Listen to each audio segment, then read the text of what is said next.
warahmatullahi wabarakatuh. Awalan nashkurullah wa nahmaduhu alladhi qad a'tayna rahmatan wa ni'matan katsirah hatta nastati'a an najma'a fi hadzal majlis sayyi'an. Nusalli wa nusallihi ala rasulina al-karim Muhammad Rasulullah sallallahu alaihi wasallam alladzi qad hamala an-nas minaz zulumati ilan nur.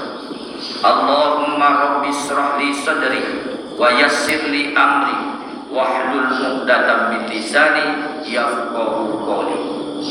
Wa qala ta'ala fi kitabil karim, a'udzu billahi minasy syaithanir rajim. Bismillahirrahmanirrahim.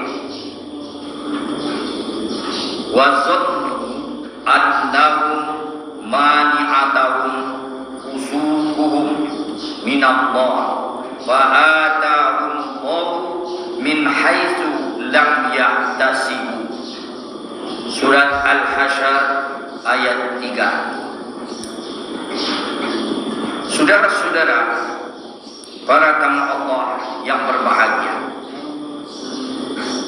marilah kita bersyukur kepada Allah atas nikmat, rahmat, kesehatan dan kesempatan yang Allah berikan kepada kita, sehingga pada pagi hari ini senantiasa kita telah melaksanakan kewajiban sebagai seorang hamba, yakni solat subuh berjamaah. Semoga Allah Subhanahu wa taala memberikan untuk kita semua keridhaan dan keberkahan. Amin.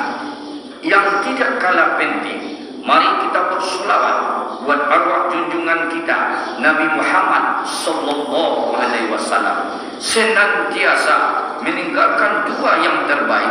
Apa itu dua yang terbaik? Al-Quran dan Sunnah Rasulullah sallallahu alaihi wasallam. Manakala keduanya ini benar-benar kita jadikan tuntunan, kita jadikan tolak ukur, kita jadikan sebagai hudan linnas, insya Allah hidup kita ini selamat di dunia, selamat sampai ke akhirat kelak. Bapak-bapak, ibu-ibu, kaum muslimin sidang jamaah subuh rahimakumullah.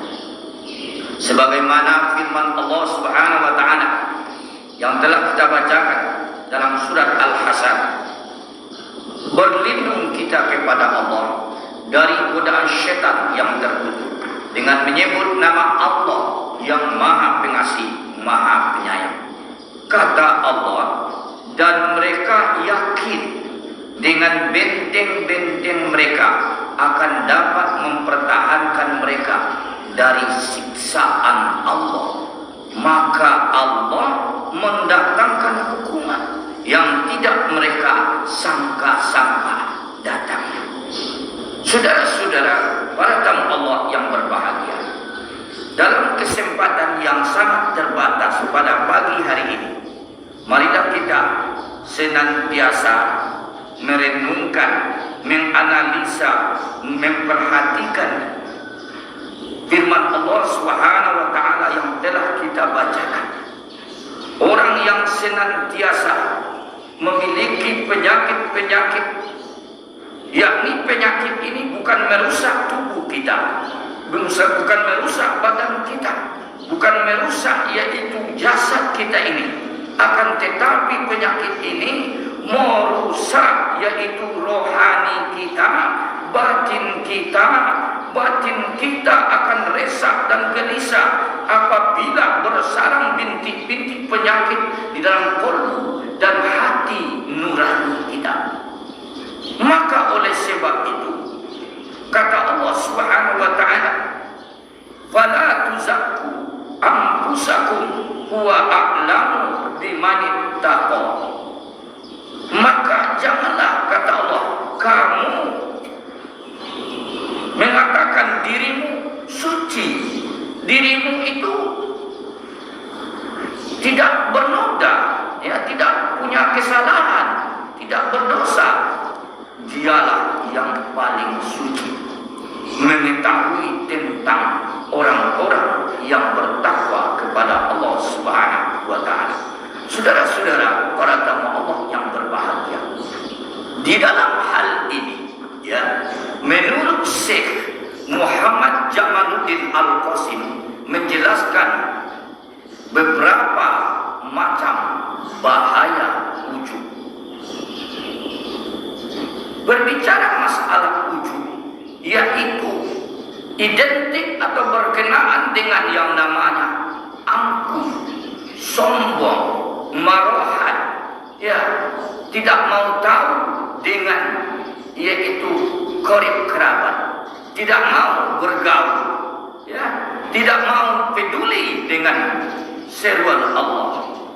Oleh sebab itu, al-awal yang pertama sekali yaitu ujub, menyebabkan diri kita itu angkuh, menyebabkan diri kita itu marohat, menyebabkan diri kita itu sombong. Firman Allah Subhanahu wa taala dalam Al-Qur'an, Bismillahirrahmanirrahim, wala tamshi fil ardi marohan an takhriqal arda wa lan tablighul jibal kullu kana sayyi'atin 'inda rabbika makruha. Kata Allah, janganlah engkau berjalan di muka bumi ini dalam keadaan angkuh, dalam keadaan congkak, dalam keadaan sombong. Kenapa? Karena kamu, kata Allah, tidak akan sampai setinggi gunung. Kamu, kata Allah, tidak akan sanggup menembus gunung tersebut. Kullu kana sayyi'atin 'inda rabbika makruha. Setiap kejahatan itu amat dibenci oleh Allah Subhanahu wa taala. Saudaraku, pada kamu Allah yang berbahagia, maka kita dalam hidup dan kehidupan ini ingat kita, jangan kita sombong. Kemudian kata Allah Subhanahu wa taala, bukanlah sebenarnya orang yang dikatakan sombong itu apabila dia tak berbaikan dengan qarib kerabat, ya, dengan jiran tetangga, dengan sanak famili, ya, tidak berbaikan. Kata Allah Subhanahu wa taala, kalian sombong itu apabila saya manggil mereka tidak memperdulikan panggilanku, artinya panggilan Allah Subhanahu wa taala. Dan perlu kita ingat bahwa kita diciptakan ke atas dunia ini, tidak ada yang tidak tahu lagi untuk apa kita diciptakan Allah ke atas dunia ini. Firman Allah Subhanahu wa taala, "Wa ma khalaqtul jinna wal insa illa liya'budun." Tidak diciptakan jin dan manusia melainkan untuk mengabdi kepada Allah, berubudiyah kepada Allah, bertakarrub kepada Allah, pasrah kepada Allah. Senantiasa sebagaimana yang selalu kita ingat dan kita baca dalam doa iftidah kita, inna sholati wa nusuki wa mahyaya wa mamati lillahi rabbil alamin. Sesungguhnya sholatku, ibadahku, hidup dan matiku hanya semata-mata karena Allah Subhanahu wa taala. Hidup yang sekali jangan kita sia-siakan. Jangan kita terpana, jangan kita terpesona dengan kehidupan dunia. Kadangkala kita ini mencintai kehidupan dunia ini seolah-olah dunia inilah yang abadi, dunia inilah yang kekal. Padahal Allah Subhanahu wa taala sudah menjelaskan kepada kita semua bahwa dunia ini adalah tempat kita singgah, tempat kita istirahat. Persis kayak seorang musafir, itu jalan jarak tempuh yang sangat begitu jauh. Itulah kata Allah Subhanahu wa taala yang ditamsilkan yang namanya kehidupan kita yang kekal, yaitu di akhirat kelak. Kalau kita sejenak berhenti, istirahat sejenak, singgah ke tempat-tempat penginapan itu, nah, itulah yang dikatakan kita hidup di atas dunia ini. Sebentar, ya, kita beri suatu tamsilan atau contoh lagi. Andai kata ini telunjuk kita celupkan ke dalam air laut, air danau, ya, sementara berapa teteskah yang kita terbawa ke atas, yang kita angkat. Itulah kehidupan di dunia ini. Sebentar Sehingga dikatakan Allah Subhanahu wa taala, hidup kita di dunia ini adalah merupakan lahu wa laibu, sandiwara, permainan. Kalau kita dalam permainan kan tak pernah lama. Oleh sebab itu, berbenah dirilah kita. Ya, adakanlah yaitu perhitungan, perhisapan terhadap diri kita ini. Kita tidak tahu kapan jasad dan roh kita dipisahkan oleh Allah Subhanahu wa taala. Kita tidak tahu. Apa kita yang tahu? Hari apa, tanggal berapa, jam berapa, menit ke berapa kita ya dilahirkan dari rahim ibu. Itu kita tahu semua. Tidak ada yang tidak tahu kita itu. Ya, malah dijadikan suatu kenangan, sesuatu memori di dalam hidup dan kehidupan kita. Saudara kaum muslimin para tamu Allah, sidang jemaah subuh yang berbahagia. Jadi ini yang pertama sekali, yaitu angkuh, sombong. Ya, karena juga dikatakan bahwa dalam hadis qudsi dikatakan itu angkuh, sombong, congkak itu adalah sarungku, selendangku, pakaianku, kata Allah. Kalau pakaian Allah, janganlah kita nak pakai, janganlah kita pakai pakaian Allah. Maka oleh sebab itu, yang pantas untuk sombong, yang pantas untuk menjadi marahan itu adalah Khaliq Allah Subhanahu wa taala. Jadi ini yang pertama sekali. Kemudian asani yang kedua, ujub adalah terhadap diri sendiri. Kan begitu. Ada kita sebagai seorang imam, kita sebagai orang yang benar-benar kata kita sendiri yang menilai, mengatakan sesuatu perbuatan kebaikan kepada orang lain, sehingga kita inilah punya kemampuan, punya power, punya, dan tidak ada orang lain, tidak ada apa-apanya. Ini dilarang oleh Allah Subhanahu wa taala. Mau hebat kita, mau mantap kita, mau good kita, itu senantiasa orang yang akan menilai. Mau dipuji orang, mau diejek orang, kita serahkan kepada Allah Subhanahu wa taala. Kita tak mengharapkan itu. Tiada yang kita harapkan selain daripada pujian Allah Subhanahu wa taala. Allah itu karena mungkin kita taat, karena kita patuh, kita melaksanakan agama ini dengan semaksimal mungkin, dengan sebaik-baik mungkin. Kita hidup di atas dunia ini sebaik-baiknya adalah atiullaha wa atiur rasul wa ulil amri minkum. Taatlah kepada Allah, taatlah kepada Rasulullah sallallahu alaihi wasallam, patuh kepada pemimpin-pemimpin yang menjalankan ajaran syariat agama Islam. Saudara-saudara, para tamu Allah yang berbahagia, sebab diri kita ini adalah ciptaan Allah Subhanahu wa taala. Kemudian di saat kita dilahirkan dari rahim ibu tercinta, tidak seorang pun yang lahir dalam keadaan nasyid, dalam keadaan mursyid, orang yang pintar, orang yang cerdas, orang yang bawa harta banyak, orang yang langsung berpangkat tinggi. Tidak, tak ada bisa berbuat apa-apa. Ada yang terasa tidak enak, menangis. Ada yang mau buang air kecil, buang air besar, menangis. Itu baru yang kita bisa di saat kita dilahirkan, atau beberapa hari kita dilahirkan dari rahim ibu tercinta itu. Kita tak bisa berbuat apa-apa. Sering kacang lupa dengan kulit, biarlah kacang itu lupa dengan kulit. Artinya apa? Kita lupa kita lahir ke atas dunia ini, sebagaimana disebutkan ayat sebelumnya, adalah kita sudah tekan kontrak. Di saat ditiupkan roh di dalam rahim, umur kita 3 bulan 10 hari, di situ ditekan kontrak permasalahan rezeki dalam kehidupan kita, mau jodoh itu Allah sudah menentukan. Namun kita ingat, di saat kita umpama setelah dewasa, kita harus berusaha. Pepatah kita mengatakan, adu bau, adu bati, adu usau, adu rezeki. Artinya jangan lupa madu kemudian. Apa yang dimaksud itu? Berusaha kita.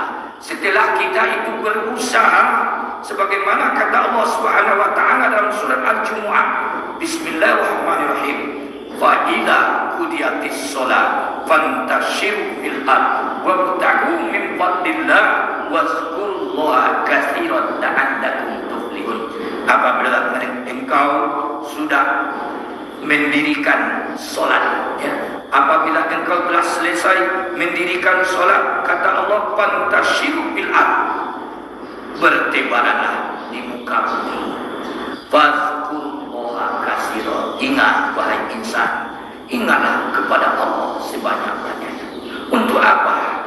La'allakum tuflihun, supaya kita menjadi orang yang beruntung, supaya kita menjadi orang yang menang, supaya kita menjadi orang yang bahagia, supaya kita menjadi diri kita ini adem, kata orang Jawa, damai, tentram, sakinah fid dunia, sakinah fil akhirah. Saudaraku, pada tamu Allah yang berbahagia ini, jadi di dalam kita beribadah ini, inilah penyakit yang kita takutkan, ujub terhadap diri sendiri, bangga, ria terhadap diri kita sendiri. Oleh sebab itu, perhatikanlah apa yang kita perbuat, amalan apa yang kita lakukan, yang tahu adalah Allah Subhanahu wa taala. Apakah itu amalan kita yang diredai, tidak luput dari catatan Allah, atau amalan kita yang salah, yang jahat, itu tetap dengan catatan Allah. Dia sesuai dengan firman Allah, faman ya'mal misqala dzarratin khairan yarah wa man ya'mal misqala dzarratin syarran yarah. Barang siapa yang berbuat kebaikan walaupun sebesar biji bayam, walaupun sebesar biji yaitu kecil begitu, pasti akan dibalas oleh Allah Subhanahu wa taala. Dan sebaliknya, apabila kita berbuat kejahatan, berbuat kemungkaran, berbuat kemaksiatan, itu juga akan dibalas oleh Allah. Walaupun kecil, tetap tak luput dari catatan Allah Subhanahu wa taala. Ini yang kedua. As-sani, yang ketiga, yaitu orang yang ujub itu, dia menghargai pendapat orang lain. Kemudian mereka itu tidak bersifat bakhil, tidak memiliki sifat gigir, mau berbagi dengan sesama, mau berbagi dengan sesama dalam rangka mensyukuri nikmat Allah Subhanahu wa taala. Mensyukuri nikmat Allah Subhanahu wa taala, sebagaimana yang dikatakan Allah, la in syakartum la azidannakum wa la in kafartum inna adzabi lasyadid. Itu kata Allah, barang siapa yang bersyukur, yang berterima kasih kepada Allah, Allah pasti dia akan menambah nikmat itu. Tapi sebaliknya, barang siapa yang kufur, barang siapa yang kufur, barang siapa yang tidak mau patuh, barang siapa yang ingkar, kata Allah, tunggu, apa yang mesti kita tunggu? Inna azabi lasyadid, sesungguhnya azab yang akan datang yang amat dahsyat daripada Allah Subhanahu wa taala. Yakin kita itu. Kita disuruh bersyukur ini bukan di saat mewah saja. Kita disuruh bersyukur bukan dalam keadaan hidup kita sederhana saja. Bukan kita disuruh bersyukur kita di saat kita dalam keadaan kurang, dalam keadaan paceklik, dalam keadaan miskin. Kita dalam keadaan bagaimanapun, kita tetap bersyukur kepada Allah Subhanahu wa taala. Sebagaimana firman Allah Subhanahu wa taala dalam surat Ali Imran, Bismillahirrahmanirrahim. Alladzina yunfikuna fis sarra'i wad dharra'i wal kazimina al-ghaidha wal 'afina 'anil nas wallahu yuhibbul muhsinin, kata Allah. Orang-orang yang menafkahkan harta, baik itu di waktu banyak, baik itu di waktu lapang, maupun dalam keadaan kurang atau dalam waktu sempit, maka kata Allah, yaitu hendaklah dia menahan amarahnya. Kemudian lagi, hendaklah mereka itu senantiasa memelihara, yaitu silaturahmi, wal afina 'anil nas, yaitu saling memaafkan di antara sesama insan, saling memaafkan di antara hidup bermasyarakat, saling memaafkan antara kita hidup sesama umat muslim. Kemudian kata Allah, wallahu yuhibbul muhsinin, dan Allah mencintai orang-orang yang berbuat kebaikan. Nah, oleh sebab itu apa yang ada, berpikirlah kita apa yang sudah selama hayat masih di kandung badan, selama kita diberi kesempatan hidup oleh Allah Subhanahu wa taala, apa yang sudah kita berikan untuk kemaslahatan umat, apa yang sudah kita sumbangkan, kita sedekahkan, kita infakkan, kita wakafkan demi perjuangan Rasulullah SAW ini. Saat sekarang tanya hati, tepuk dada, tanya hati kita masing-masing. Kadang-kadang kita bersedekah, berinfak, kita cari duit yang paling kecil. Kita takut jangan-jangan nanti berkurang duit kita. Pada hakikatnya, ya, pada zahirnya, ya, pada kenyataannya, kalau kita berinfak, kalau kita bersedekah, kalau kita berwakaf, memang kurang duit kita, kurang. Tapi pada hakikatnya, sesuai dengan ayat yang terbacakan sebelumnya, kalau kita mau menjadi orang yang dermawan, mau menjadi orang yang suka membantu, mau menjadi orang yang suka menolong, ya, apa kata Allah? In tansurullah yansurkum. Barang siapa yang memperjuangkan agama Allah, Allah pasti akan memperjuangkannya. Yakin kita itu. Sebab hidup ini, ya, tak akan mungkin. Ibaratnya kita hidup ini, ya, ibarat roda.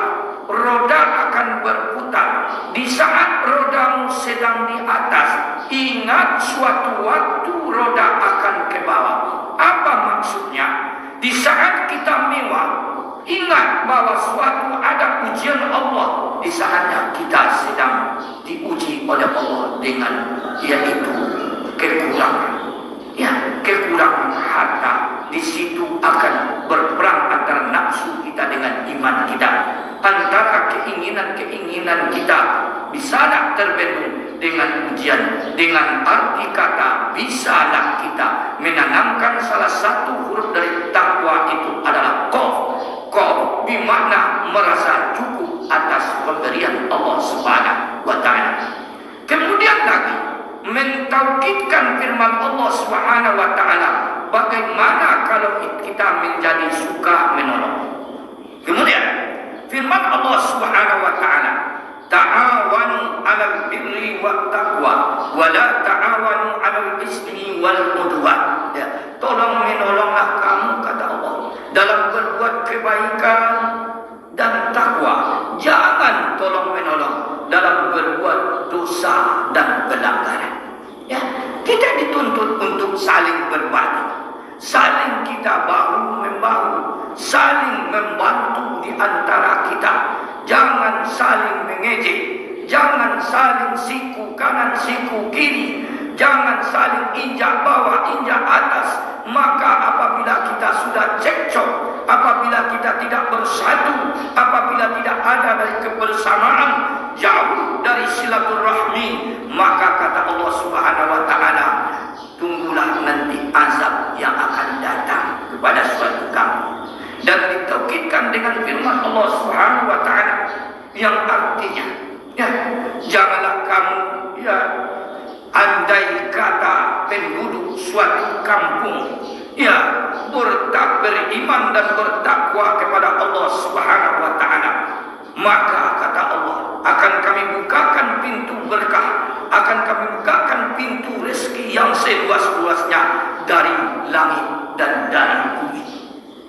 Tapi sebaliknya, apabila mereka sudah ingkar, apabila mereka itu sudah fasik, apabila mereka itu jauh dari norma-norma syariat agama Islam, maka suatu kampung itu akan datang, yaitu bencana musibah daripada Allah Subhanahu wa taala. Kemudian kata Allah, bukankah dengan perangai tindak tanduk pekerjaan manusia itu yang sehingga datang murka Allah Subhanahu wa taala, berbuat berzinahan, berbuat berjudi di bulan suci Ramadan, siang malam tak tentu hari, tidak mau berpuasa, maka di saat itu diuji oleh Allah Subhanahu wa taala sehingga mereka itu datang azab. Pernah terjadi ya, di mana itu? Di kampung kita di Sumatera Barat, yaitu terjadinya gempa Galodo ya, di Bukit Duri. Apa yang terjadi? Apa yang dilakukan orang di bulan suci Ramadan? Orang beramal, orang bersedekah, sholat berjamaah, berpuasa, dia tidak berzina, tidak tentu siang malam, berjudi, semua milik bersama.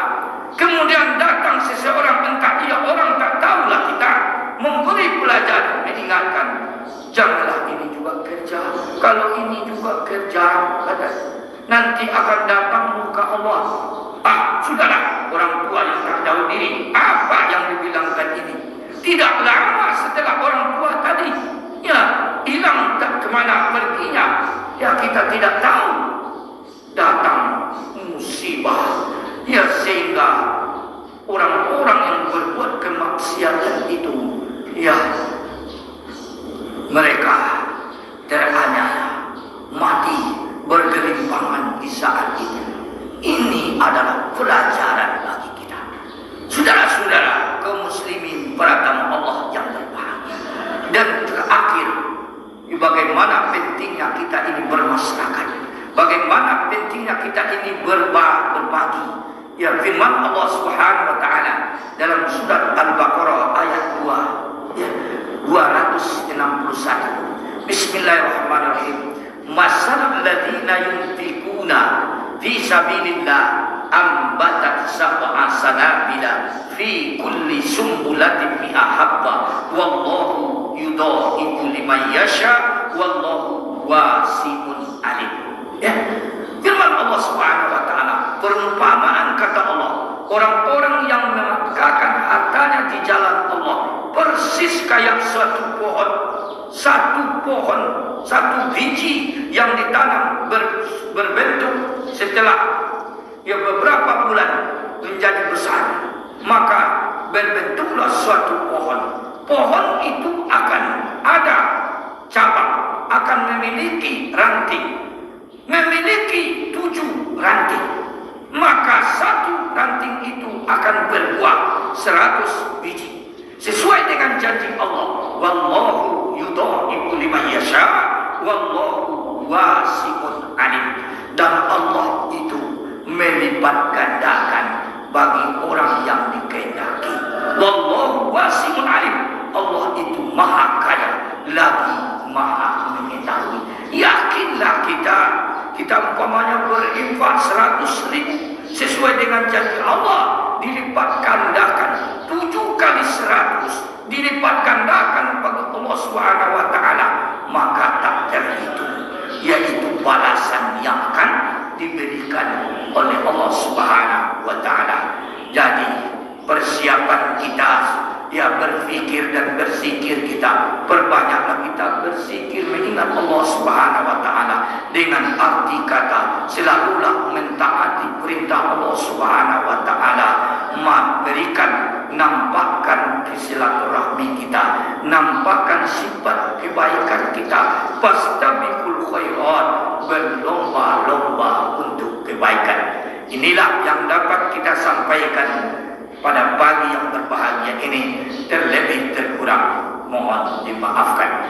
Usikum wa iyaya bittaqullah wa billahi taufiq wal hidayah. Assalamualaikum warahmatullahi